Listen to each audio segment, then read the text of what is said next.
नमस्कार, जय हिंद। आप देख रहे हैं Chanakya news India. Chanakya news India के खास कार्यक्रम हमारी विरासत में आपका बहुत बहुत स्वागत है।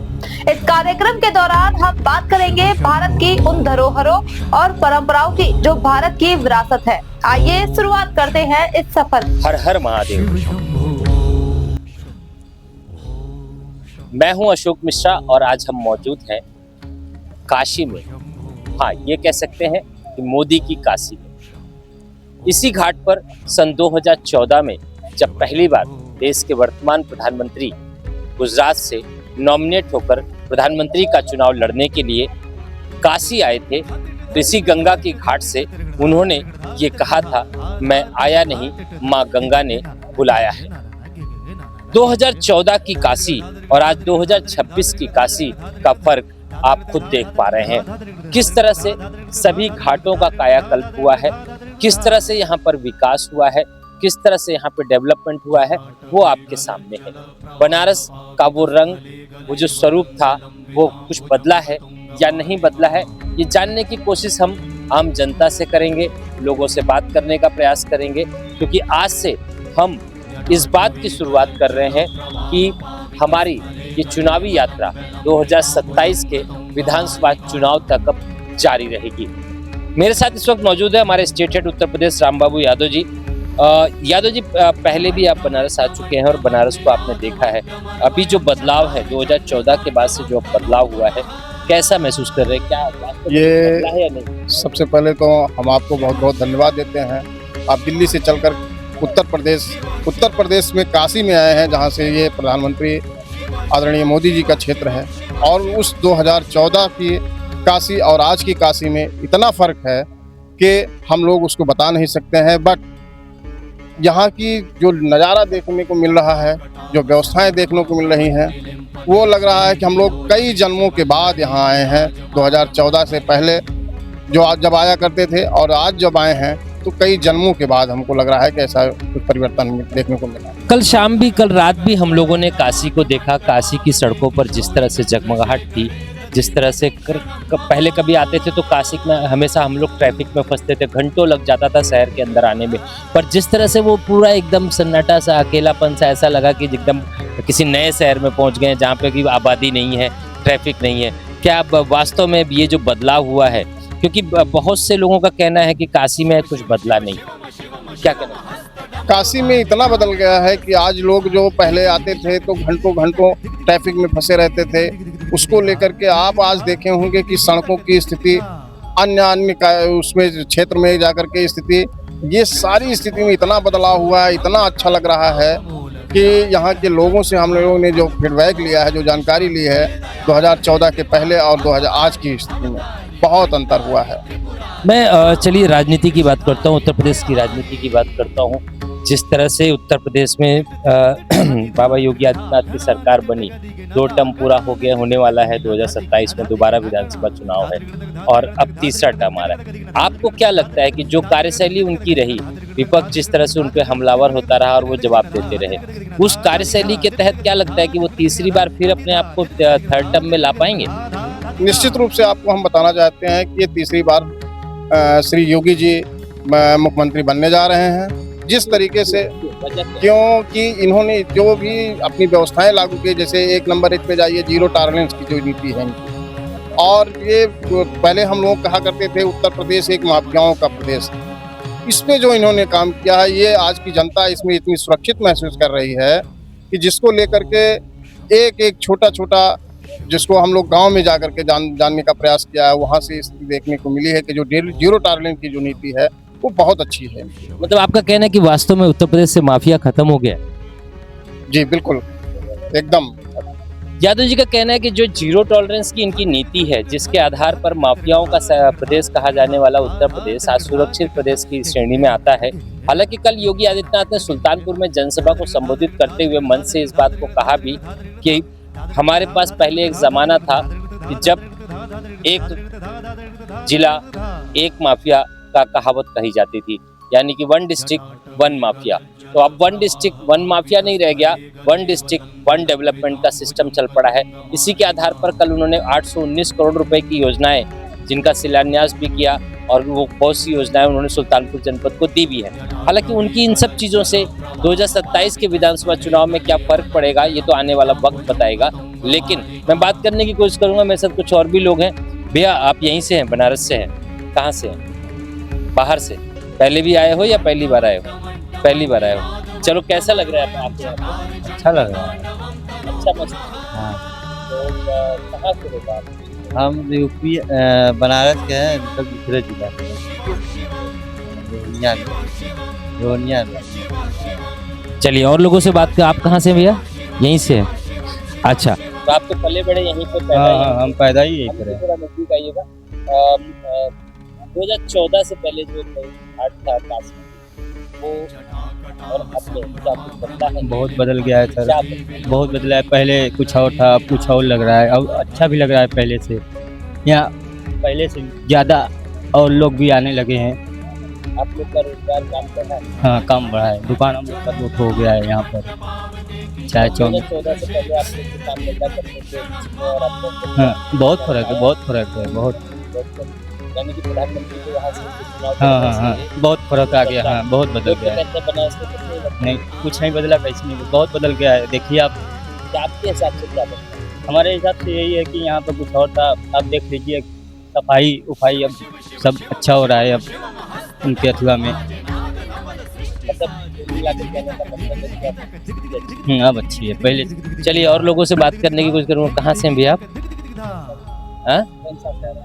अच्छा, पहले भी आए हैं आप? काशी तो हमारा यहाँ का रहना है, हमेशा आना जाना लगता है। तो पैदा ही आप यहीं पे हो, कहने का मतलब। मतलब हाँ, यही तो अब जो बदलाव हुआ है, इस बदलाव को लेकर आप क्या कहना चाहते हैं? बदलाव तो हुआ है। आप अब देख ही रहे हैं यहाँ के बदलाव कुछ हुआ है। बट आपको देर अभी तो तोड़ फोड़ रही भी, सभी कार्यक्रम यहाँ चालू हो रहा है, चल ही रहा है। विकास है, हाँ, विकास हो ही रहा है। तो हम कहेंगे विकास तो हो रहा है यहाँ पर, लेकिन अब देख रहे हैं तो पहले से तो लेकिन ठीक। का मतलब बोलना चाह रहे हैं, बोल नहीं पा रहे, बोलिए खुद को। लेकिन अब नहीं कह सकते, बोलिए ना, खुल के बोलिए, उसमें कोई चकने की बात नहीं। जनता अगर अपनी बात नहीं बोलेगी तो हम कैसे समझेंगे? आपकी बात हमें पता लगेगी तो हम समझ में आएगा ना कि जो विकास की बात की जा रही है वो वास्तव में विकास हुआ कि नहीं हुआ। विकास तो हुआ है। तो आपको क्या लगता है 2014 के बाद प्रधानमंत्री के यहाँ से आने के बाद बदलाव हुआ है बनारस में? हाँ, बदलाव हुआ है, बदलाव हुआ है।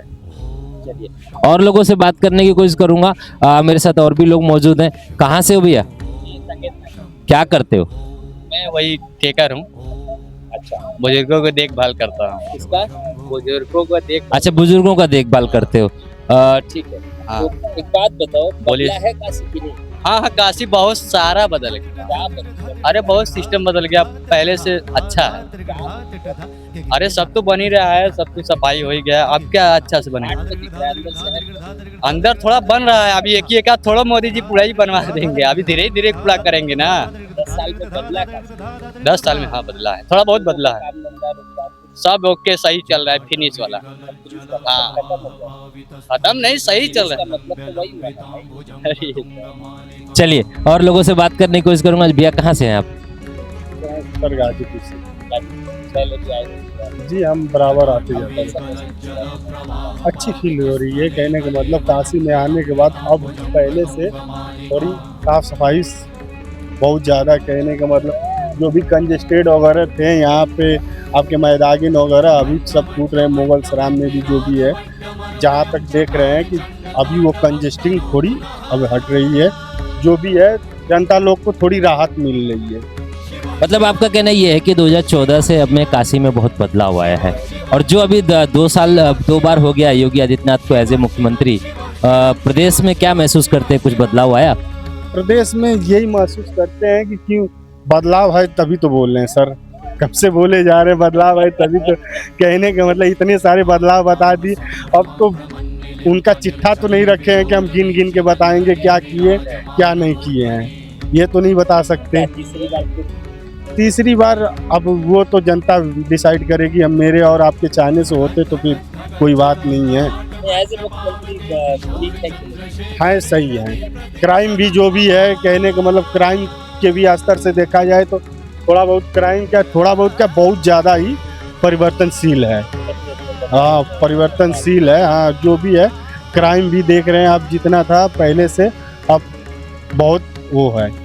अब जो भी जितने हैं बदमाश हैं, चाहे जो भी हैं, जो भी कदम उठा रहे हैं, बहुत सोच समझ के उठा रहे हैं। डरते तो हैं। हाँ, डर तो है। ऐसा मुख्यमंत्री तो चाहिए। हाँ, वो तो है। कुल मिला के जनता का कहना ये कि अपराधी अपराध करने से पहले 10 बार सोच रहा है आज की डेट में। कुल मिला के जनता का मूड तो एक बार फिर दिख रहा है। आइए चलते हैं, कुछ और लोगों से जानने की कोशिश करेंगे। जैसे कि ये आप देख पा रहे हैं, यहाँ पे गंगा आरती होती है शाम को, और घाट का जो विकास है वो आपको देखने को मिल रहा है। मेरे साथ बहुत से और भी लोग मौजूद हैं। क्या नाम है भैया? क्या मैं लगभग 5 साल से। पिछले कुछ सालों में क्या बदलाव भैया, व्यवस्था सब अच्छा बना है यहाँ का। हम ये हाँ, बहुत फर्क है। पहले जो कम बिकता था अभी ज़्यादा बिकने लगा है, कस्टमर आने लगा है। हम कलकत्ता के हैं। हाँ, घूमने आए थे, बस यहाँ मन। अच्छा, घूमने आए थे, तब से यहाँ मन लग गया। अच्छा, अब यहीं रहने का इरादा है। परिवार भी यहीं है, सब यहीं है। तो क्या कुछ अपना घर और बनाए यहाँ पे कि नहीं? नहीं, हम गांव में सब टोटल घर मर बना हुआ है। यहाँ कुछ नहीं बनाएंगे भैया, जो है गांव में ही है। ये कलकत्ता से घूमने आए थे और काशी में मन लग गया, तब से यहीं पे अपनी चाय की दुकान चलाकर अपना व्यापार चला रहे हैं। और भी लोग हैं मेरे साथ। चाचा, क्या नाम है आपका? वकील पाठक है। वकील पाठक। पाठक जी, कहाँ के रहने वाले हैं? चंदौली के। चंदौली। आपको काशी को अच्छे से जानते हैं? हाँ, कन्या बीएचयू दवा लेकर बात चल जाए घरे। अच्छा, एक चीज पूछना था आपसे कि जब से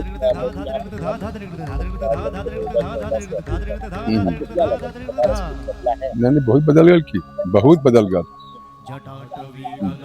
आपने तो अपनी आँख के सामने सब कुछ देखा है। नहीं, बाटे घाट के परिवर्तन कुल भयल बा। सिर्फ घाट या शहर? नहीं, शहरों में हो गए, वैसे कि विश्वनाथ मंदिर नया कॉरिडोर बन गल, कई काम हो गए। मुख्यमंत्री जो है योगी आदित्यनाथ, उनको लेकर क्या कहें? ऐसा काम 12 विधानसभा चुनाव होता है, उनकर काम हमरे समझ में ना आवत बा। काहे अब जो लौकत बा क्या तू कहल जी कि का कहल जी? दोनों कारण अब कारण हम ना बता सकते। लोग तो कह रहे कि उनके नाम से अपराधी कम से कम केस में लड़े हुए हैं। नहीं, अपराधी तो खैर डरते हैं कि नहीं डरते हैं, अब ये कौन जानता है कि उनसे अपराधी डरते हैं कि नहीं डरते हैं। हाँ, मतलब कुल मिला के उनका काम आपको समझ में नहीं, काम समझ में आ रहा है। अब जैसे कि साठा पेंशन मिलता था, इस बार लेट हो गया, वो भी नहीं आया। 27 में चुनाव है, तो कुछ भाई जनता जो गरीब वर्ग का बात, क्योंकि वह सहारा बात। आप ये कहना चाहते हैं कि जो मुख्यमंत्री की कार्यशैली है वो ठीक है, बस उनको ये बुजुर्ग और जनता हाँ, सोचने की जरूरत है। बस यही बात है। जनता की देखिए शिकायतें भी हैं और कहीं ना कहीं सहमति भी है। शिकायत इस बात की है कि थोड़ा सा सीएम को, यानी कि मुख्यमंत्री योगी आदित्यनाथ को गरीबों के बारे में सोचने की आवश्यकता है। फिलहाल चलूंगा और चर्चाएं करूंगा लोगों से। आज के इस कार्यक्रम यानी कि चौपाल कार्यक्रम में काशी के 80 घाट से अशोक मिश्रा। जय हिंद, वंदे मातरम। श्री काशी विश्वनाथ मंदिर वाराणसी का सबसे पुराना मंदिर है और ऐसा माना जाता है कि राजा तूर सिंह और रानी अहिल्याबाई होलकर 2 अलग-अलग बार तोड़े जाने के बाद स्थापित इस मंदिर के बारे में आज भी कई अज्ञात तथ्य मौजूद हैं। उत्तर प्रदेश के वाराणसी में सबसे अधिक पूजे जाने वाले, अनुसरण किए जाने वाले और देखे जाने वाले, यात्रा किए जाने वाले और चर्चित मंदिरों में से एक श्री काशी विश्वनाथ मंदिर भगवान शिव के विश्वनाथ रूप का घर है, या जिन्होंने दुनिया पर विजय प्राप्त की है और जो ब्रह्मांड के भगवान या विश्व के नाथ हैं। काशी विश्वनाथ मंदिर आध्यात्मिकता का प्रतीक है, क्योंकि लाखों श्रद्धालु प्रतिदिन यहाँ शहर में भगवान शिव की पवित्र उपस्थिति के दर्शन करने आते हैं तथा इस मंदिर को ध्यान लिंगम या शिवलिंग के नाम से भी जाना जाता है, जो गहन ध्यान अवस्था में शिव का प्रतिनिधित्व करता है। हिंदू पौराणिक कथाओं के अनुसार काशी विश्वनाथ मंदिर 12 ज्योतिर्लिंगों में से प्रथम ज्योतिर्लिंग का प्रतीक है। ज्योतिर्लिंग का अर्थ होता है भगवान शिव का अपने मूल स्वरूप में भौतिक स्वरूप जो बिना किसी मानवीय हस्तक्षेप के स्वयं प्रकट हुआ। संस्कृत में स्वयंभू के रूप से जाना जाने वाला यह स्वरूप भगवान शिव का स्वरूप है जो बिना किसी मानवीय हस्तक्षेप के अपने मूल और शुद्धतम रूप में स्थापित हुआ है और इस प्रकार ये अत्यंत शुभ और विशेष है। काशी विश्वनाथ मंदिर की कई कहानियां हैं, लेकिन हम उनमें से 2 का उल्लेख यहाँ करेंगे। हम सभी उस कहानी के बारे में जानते हैं जिसमें भगवान विष्णु और भगवान ब्रह्मा दुनिया के प्रशासक और ब्रह्मांड के निर्माता एक बड़ी लड़ाई में शामिल हो गए, जिसमें वे इस बात पर चर्चा कर रहे थे कि कौन अधिक शक्तिशाली है और कौन बड़ा भगवान है। और फिर भगवान शिव को पृथ्वी के मध्य के एक विशाल प्रकाश का स्वरूप धारण करके और दोनों को प्रकाश के स्रोत के दोनों छोर की खोज करने के लिए कहकर उनकी लड़ाई को हल कराना पड़ा। जब भगवान विष्णु और भगवान ब्रह्मा दोनों असफल हो गए तो भगवान ब्रह्मा ने अपनी उपलब्धियों के बारे में झूठ बोलकर एक छोटी सी चाल चलने की कोशिश की और इस प्रकार ये सब जानने के बाद भगवान विष्णु की ईमानदारी की प्रशंसा की गई और भगवान ब्रह्मा के झूठ को दंडित किया गया। यहाँ ध्यान देने योग्य एक महत्वपूर्ण बात यह है कि भगवान शिव एक विशाल प्रकाश स्रोत का रूप धारण करने के बाद गहन ध्यान अवस्था में थे और परिणाम घोषित होने के बाद भी भगवान शिव ने उस विशाल प्रकाश स्रोत का स्वयं के वहाँ हमेशा के लिए मौजूद होने के प्रतीक के रूप में छोड़ दिया और वह प्रतीक आधुनिक श्री काशी विश्वनाथ मंदिर का स्वयंभू शिवलिंग है। इस कहानी को कई स्थानों पर कई तरीकों से प्रस्तुत किया गया है, लेकिन प्रत्येक कहानी इस तथ्य के साथ समाप्त होती है कि चूंकि इसकी खोज काशी के पवित्र शहर वाराणसी में हुई थी, इसलिए श्री काशी विश्वनाथ मंदिर 12 कुल ज्योतिर्लिंगों में से पहला और सबसे शुभ है। एक कहानी यह भी है कि एक बार भगवान शिव और देवी पार्वती ब्रह्मांड की सैर पर निकले और एक ऐसा खूबसूरत स्थान खोजा जिसे वे अपना कह सके। जब भगवान शिव काशी के गंगा घाटों, हवादार घाटों और खेतों से गुजरे तो उन्हें शंकर की शहर की प्रकृति और स्थान बहुत पसंद आया। भगवान शिव ने कुछ देर विश्राम करने और फिर अपनी यात्रा जारी रखने का निर्णय लिया। विश्राम की अवस्था में भगवान शिव ने एक थके हुए वृद्ध साधु का वेश धारण किया और गंगा नदी के तट पर लेट गए। जब शिव की नींद खुली तो उन्होंने अपने पास भोजन से भरी एक थाली रखी देखी। वे आसानी से समझ गए कि किसी नेक दिल इंसान ने, जिसने उन्हें थका हुआ और सोया हुआ देखा, उनके प्रति सहानुभूति महसूस की और उन्हें खाने के लिए भोजन दिया।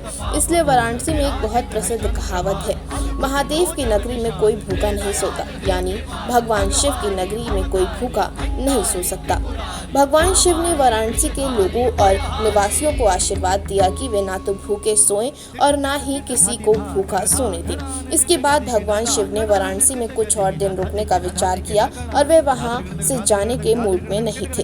जैसे जैसे वो यहाँ रुके उन्हें काशी अच्छी लगने लगी और धीरे धीरे उन्होंने काशी ना छोड़ने का निश्चय कर लिया और इस प्रकार भविष्य के लिए काशी, वाराणसी या बनारस को अपना निवास स्थान बना लिया।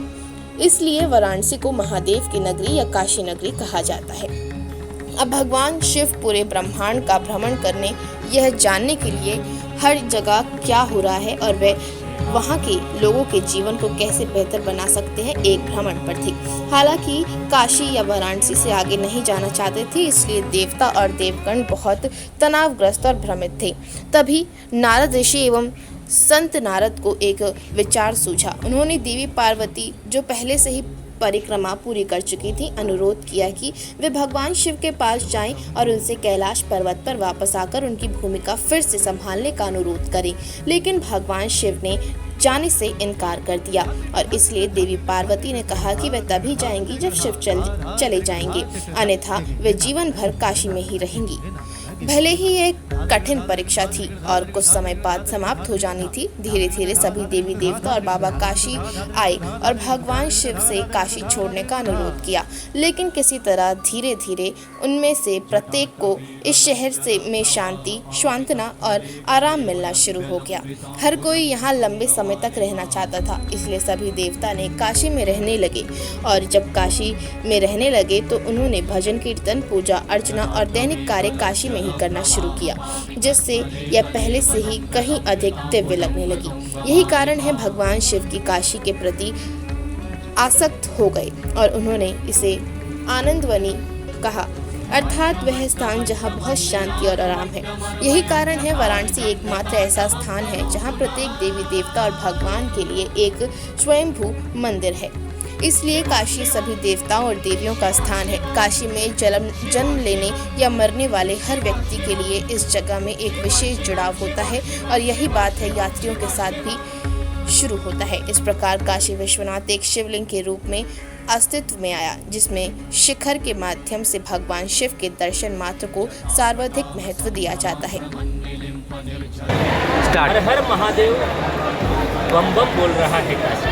चाणक्य न्यूज़ इंडिया की ये टीम आज हमारी विरासत कार्यक्रम के तहत हम वाराणसी में मौजूद है और मेरे पीछे आप देख रहे हैं विक्रम संवत की वो घड़ी, जिससे आपको हिंदू तारीख और महीने के बारे में पता चलता है। जी हाँ, काशी का ये दर्शन अब हमारा शुरू होता है। हम आपको दिखाएंगे काशी के वो घाट, हम आपको दिखाएंगे काशी के वो नज़ारे जो आपने सिर्फ पढ़ा होगा, सुना होगा, या फिर जब आप काशी आए होंगे तो शायद देखने से चूक गए होंगे। आइए चलते हैं, देखते हैं काशी नरेश का वो नगरी, जिसे भारत में ही नहीं पूरे विश्व में देवताओं की नगरी कहते हैं, यानी कि वाराणसी कहते हैं, जहाँ भस्म से की राख से, चिता की राख से होली खेली जाती है, जहाँ चिता 365 दिन और 24 घंटे हरिश्चंद्र घाट पे निरंतर जलती है। चाहे आंधी हो, चाहे तूफान हो, चाहे बारिश हो, चाहे कुछ भी हो, लेकिन चिता की आग वहाँ बुझती नहीं है। और ऐसा भी कहा जाता है कि यहाँ के कोतवाल, यानी कि यहाँ पे एसएसपी कोतवाल प्रभारी जो है वो अपनी कुर्सी पे नहीं बैठते हैं, उनके बगल में कोतवाल बैठते हैं, यानी कि काल भैरव बैठते हैं। काल भैरव के बगल में यहाँ के कोतवाल बैठते हैं। तो काशी का ये नज़ारा शुरू करते हैं और देखते हैं काशी की उस परंपराओं को, उन इतिहास को, जिससे हम सब बाबा विश्वनाथ का, यानी कि काशी नरेश का आशीर्वाद प्राप्त करेंगे। आइए चलते हैं, देखते हैं हमारी काशी। बम बम बोल रहा है काशी।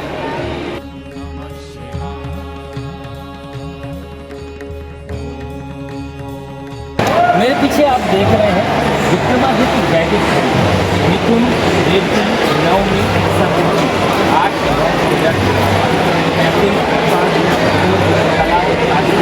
आषाढ़, कृष्ण पक्ष, नवमी, नीम चंद्र, बुधवार, विक्रम संवत 2083 संवत वाराणसी। आइए इसके बारे में मैं आपको बताना चाहूँगा कि इस विक्रमादित्य वैदिक घड़ी का एक परिचय मैं आपको देता हूँ। यह घड़ी केवल समय ही नहीं, बल्कि हमारी प्राचीन भारतीय काल गणना, आधुनिक विज्ञान का एक अद्भुत संगम है। प्रमुख विशेषताएं जो है इस घड़ी की, भारतीय काल गणना यह प्राचीन वैदिक काल गणना पर आधारित है, जो हमें हमारी सांस्कृतिक जड़ों से जोड़ती है। इसमें भारतीय ज्योतिषी संज्ञाओं और पारिभाषिक शब्दों का सरल प्रयोग किया गया है। राशि और नक्षत्र, इस घड़ी में सभी 12 राशियां जैसे मेष, वृष आदि और 27 नक्षत्रों जैसे ज्येष्ठ आदि का उल्लेख है। यह बताती है कि किस दिन सूर्य और चंद्रमा किस राशि में स्थित है। पंचांग की जानकारी भी मिलता है। इसमें तिथिवार, करण योग, मुहूर्त की सटीक जानकारी मिलती है, जो दैनिक कार्यों और अनुष्ठान के लिए महत्वपूर्ण है। शुभ अशुभ समय मुहूर्त भी इससे पता लगता है। आम लोगों के लिए इसमें ब्रह्म मुहूर्त, अमृत काल और राहु काल जैसे विशेष समय का स्पष्ट निर्देश दिया गया है। वैज्ञानिक और जीपीएस पर आधारित यह घड़ी है। यह घड़ी पूरी तरह वैज्ञानिक या जीपीएस तकनीकी के माध्यम से आपके शहर की सटीक स्थिति के अनुसार सूर्योदय, सूर्यास्त और ग्रहों के वास्तविक स्थिति बताती है। स्थान आधारित गणना भी करती है आप जिस शहर में हैं वह यह घड़ी उसी स्थान के स्थानीय समय और काल की गणना लोकल टाइम कैलकुलेशन प्रदर्शित करती है। युवा पीढ़ी के लिए ये प्रेरणा है, जिसका मुख्य उद्देश्य भारतीय युवा पीढ़ी को हमारी गौरवशाली ज्ञान परंपरा और वैदिक ज्ञान से परिचित कराना है। आम जनता की भाषा में अगर हम बात करें तो सरलता पंचांग की जटिल गणनाओं को एक घड़ी के रूप में आसानी से समझाया जा सकता है। सांस्कृतिक जुड़ाव घर में इस घड़ी के होने से परिवार और बच्चों के भारतीय समय पद्धति का ज्ञान होता है। अनुष्ठान में सहायक होती है। किसी भी शुभ कार्य पूजा पाठ के लिए सही समय कुंडली और मुहूर्त जानने में मदद मिलती है। आज हम आपको ये बताना चाहते हैं कि भारत को ऐसे ही विश्व गुरु नहीं कहा जा सकता था। ये घड़ी आज नहीं बनी है, ये घड़ी हमारे इतिहास और सभ्यता का एक परिचय है, जो आज के वक्त में, आज के इस मॉडर्नाइज ज़माने में भी हमारे उस साइंस, उस विज्ञान के बारे में परिचय दे रही है। ऐसे बहुत सी चीज़ें मैं अब आपको दिखाऊंगा काशी की नगरी यानी कि काशी विश्वनाथ की इस नगरी में। हर हर गंगे हर हर महादेव। हमारी विरासत कार्यक्रम में आज मैं आपको पहुंचा हूँ 80 घाट। जी हाँ, मेरे पीछे माँ गंगा को आप देख रहे हैं और माँ गंगा वाराणसी में वो घाटों की रखी जाती है। और साथ ही मैं 80 घाट के उस प्राचीन मंदिर में मौजूद हूँ, जहाँ हमेशा शंकर जी पाठ होता है, जलाभिषेक होता है। और चलते हैं, दिखाता हूँ मैं आपको 80 घाट का वो मंदिर जहाँ पूजन होता है। तो यहाँ पर भगवान शिव को जलाभिषेक भी किया जा रहा है। साथ ही मैं आपको दिखाना चाह रहा हूँ कि देखिए, यहाँ शंकर जी को जलाभिषेक निरंतर जारी है। और जैसा कि आप देख पा रहे हैं, भगवान शिव को यहाँ जलाभिषेक किया जा रहा है। पंडितों के द्वारा मंत्रोच्चार किया जा रहा है और उस मंत्रोच्चार के साथ ही यहाँ पर पंडित जी हमारे साथ मौजूद है। पंडित जी, ये जो 80 घाट ये पंचदेव मंदिर है, जिसे राजा महाराजा बनाते थे यश प्रतिष्ठा के लिए। इसमें जो हमारे अंदर पंच जो प्राण है, उनके अधिपति पंचदेव।